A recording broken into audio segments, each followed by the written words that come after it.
everyone, Pup Twigs here from Orlando, Florida, on my special episode of It's Pride Month. And joining me from Kansas City is Pup Spark. How are you? Doing good. How about yourself? I am doing really good. It's been a extremely busy week here, and it's not slowing down. Mhm. Better to stay busy than bored. Yeah, it makes the days go by fast. That's for sure. Hmm.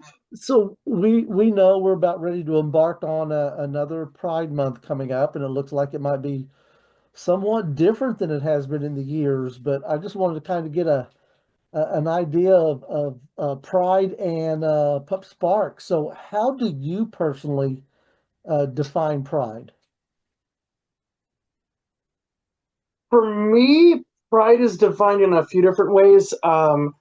I define it as past, present, future. So pride in our past, looking back at what pride used to be, what it used to represent in terms of saying we want our inclusion, we want to still be represented, we still want to have our voices. Present of being allowed the chance to have that open expression, being able to go to pride parades and go to these different events and be openly queer about it, and the future of continuing to push for inclusion and continuing to push for the next generation to be able to also enjoy pride in the future and be loud, open, and proud about it, just like we are. So, Okay. yeah. Well, what does Pride represent to you in terms of your own identity? Pride is the a way for me. I'm very fortunate, I will admit, because where I live, that I am surrounded by a lot of queer people, and I'm in a very queer heavy space. But being allowed to be unabashedly, openly myself, and be like, I'm gonna take extra time to make myself look presentable and fun and pretty, and just being surrounded by so much queer in one spot over a month is just really positive, and it's just affirming to know that I'm surrounded by so many amazing people. And that's a big deal too, to have so many, support all around you and everything. That's really amazing. Hmm. So I know Pride is made up of many different things. We know a long time ago Pride was actually a riot, and now it's more of a festival where we get to celebrate us. But what aspects of Pride are most important to you? To me, it's the community. Okay.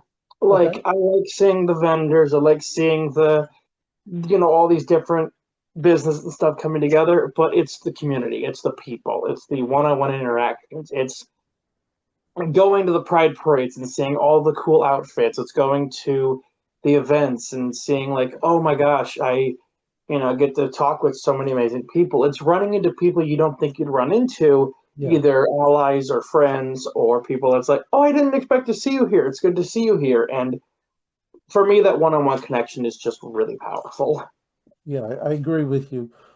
Well, how has your understanding of our Pride festivals evolved over time? I'm sure you've seen a few, and how have they evolved in time over time? Well, for the longest time, even though I've been openly gay and I've been openly out with that for uh 13 years now, give or Mhm. take. Um, but I didn't even go to my first Pride Festival until about 4 years ago. Okay. And the first one I went to, I only went the one day, and I was just like, okay, I'm here. I'm just, going to exist here. And I was supposed to walk at Pride, and then was like, nope, I don't want people to see me because people might see me and might judge me. And the Yeah. next year I went, no, I'm gonna walk. And I remember just the energy and the power, and it's because I went from someone that never went to someone going as many days as humanly possible, Yes. just to be around the community and be able to get all that good gay support while I'm out with my people. So, yeah. And there's nothing like the feeling of walking in a pride parade. Oh my gosh, yeah. Even little itty from little itty bitty ones to giant ones. It's just There are so many rainbows everywhere. Oh, yes, yeah, yeah. Well, what role do you think pride plays in fostering a sense of community? Because we need it right now. In terms of just kind of having a meeting place for us, or having a place that we are allowed to be ourselves unabashedly, um, and still be able to have some level of, we have a lot of us in numbers. So, Hmm. being able to foster that sense of community is, we know that we are surrounded by our people. We're surrounded by those that support us through allies, through friends, through family, through whatever. And then, of course, those that of us that are under the umbrella in some capacity is just, yeah, we're just here to support and uplift each other. Well, yep. Well, how do you think,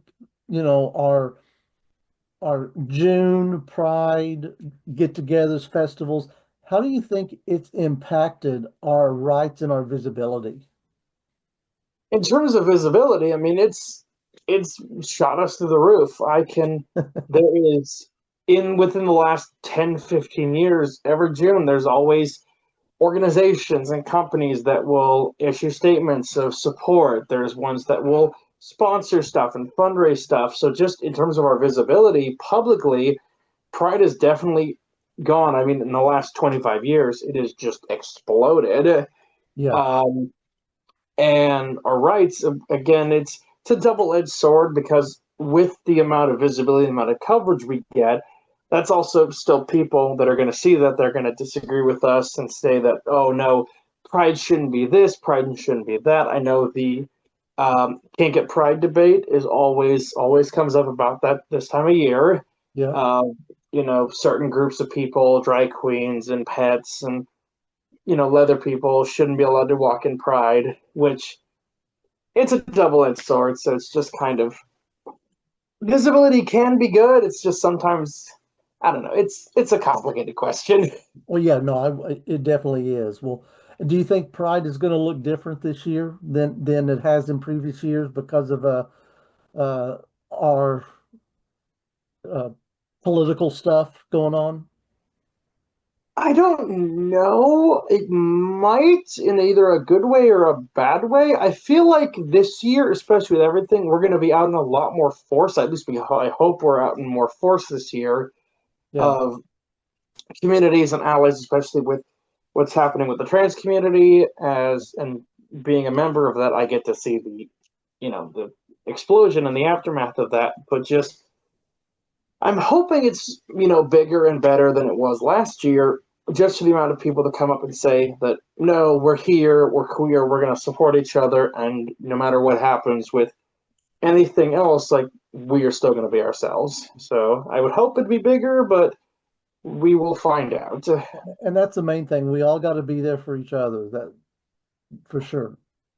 Mm-hmm. So, what do you hope others understand about Pride when they come to a festival to either participate or to just witness it? Have fun. Just enjoy yourself and just take in the atmosphere. Chat with people, socialize with people, chat with vendors, chat with artists. Just take in the energy, and also, uh, bring something you do not mind getting covered in glitter, because chances are by the end of it, you will have glitter on everything you own. Yeah, yeah. Well, in your view, how does pride help create positive change in our society?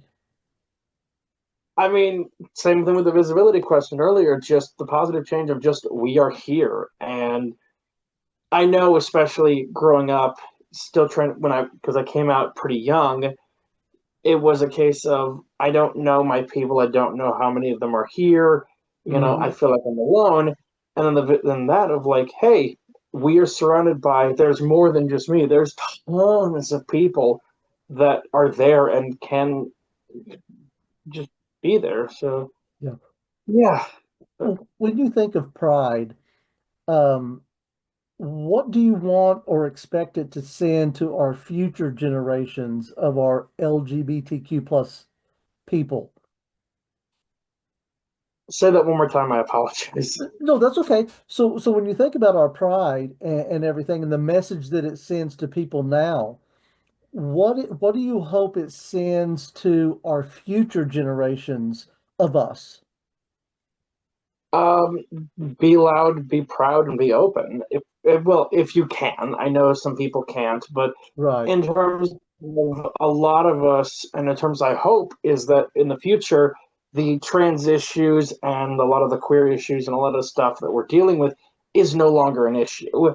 Yeah. So we're allowed to be more open, more accepted, more public, more present, and we don't have to worry about, you know, having only one weekend or 2 weekends a year that we can fully embrace and be our absolutely gay as heck selves. And it can be a more prevalent thing because I know myself and I know quite a few others that being queer is a big part of our identity, and we don't want that just confined to like 1 or 2 weekends in June, and that's it. Correct. Yep. I'm with you on that 100%. Well, Pup Spark, it's always good to talk to you. I know you've got to come on and do, I think, every podcast that I've done.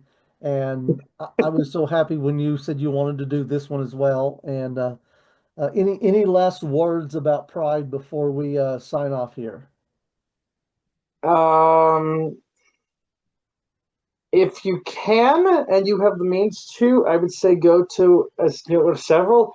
I would also say if you are able to, go to a small town pride. They're not super big, but they are always very welcoming, and I've had some great small town prides I've been to that have been amazing.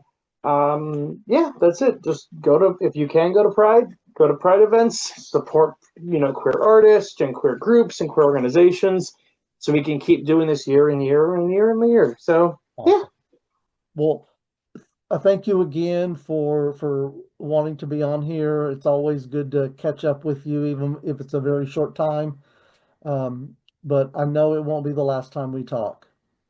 absolutely. If you keep offering, I'll keep coming on. Hey, we'll do it. We'll do it. We'll just be the sidekicks here. Well, I'm more than happy to help. Uh, So, Well, enjoy your rest of your evening, and we'll talk to you soon. all right, bye. Bye.